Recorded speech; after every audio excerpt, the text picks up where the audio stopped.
N-line značke, športni odbijač, večji dovodi zraka, čeprav so fake.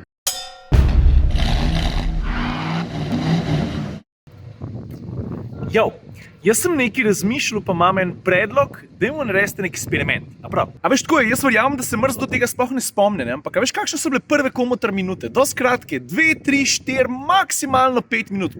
To so bile že ta dolge. Pa sem si mislil, kaj pa če bi mi probali izvesti eno komutar minuto na tester način? Da se osredotočim res na najbolj pomembne stvari, ki so pomembne, pa čist nič drugega. Pa da vidim, če bi rata sestaviti en kratek, ampak vsem dosti dober vlog. Pa nisem po naključju zbral ta avto. Se vidiš, kjer je, ne? To je Hyundai i30, tole je fastback, pa imaš valjda še kombi, limuzino pa karavana, ampak to ni pomembno. I30, ko sem zbral z razlogom, a veš, ta avto je bil prenovljen. Veš, v osnovi znan izdelek, o njem že veliko vemo. Zato se lahko posvetimo pa sam podrobnosti. Torej, tole je Hyundai i30 Fastback N-line, po 4 letih je bil prenovljen, mere ostajajo enake. Maska je ponovno večja, ta oblikovna izhodišča smo videli že pri Tucsonu. Čist novi so LED žarometi, nove so tudi dnevne ledice, zdaj v obliki črke V. Malo drugačne so tudi zadnje luči. Tudi v kabini imam veliko za povedati. A veš zakaj? Ker je čist nov volan z novimi tipkami. Novi so digitalni merilniki, večji je zaslon, 10,25 palca. Pa vmesnik vidiš, tudi ta je čist nov, vse v znamenju plave. Pa veš zakaj je tukaj ta zvezdica? Tukaj si zvihtaš custom funkcijo, znov priješ do dostopa telefona ali pa ne vem, jaz sem naštimo, da se dotaknem,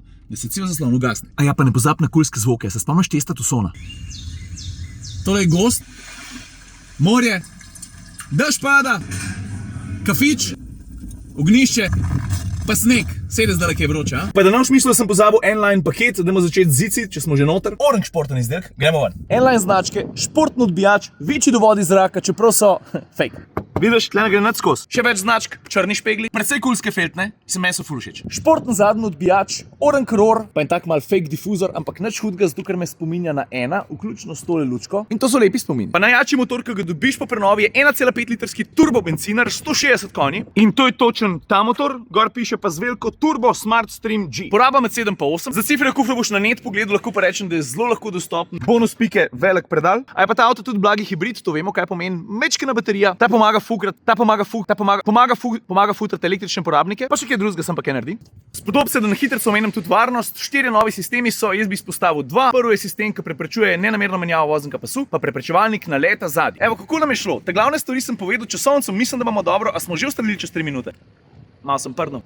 Čakam, da veter neha. Za konec pa tole. Hyundai je dober avto s prenovo naredil še boljši, na nek način so ujeli stik s konkurenco, predvsem po tehnološki plati. Kakšne izrazite hibe dejansko nima. Moram pa priznati, da mi gre malo na jetra. A veš zakaj? Zaradi prestavne ročice ta pravga ena pogrešam sam še bolj. Pec se solid. To je to, folk. A nam je ratal? A smo pa 3 minute? Ok, cool. Lepo se imejte. Hajde.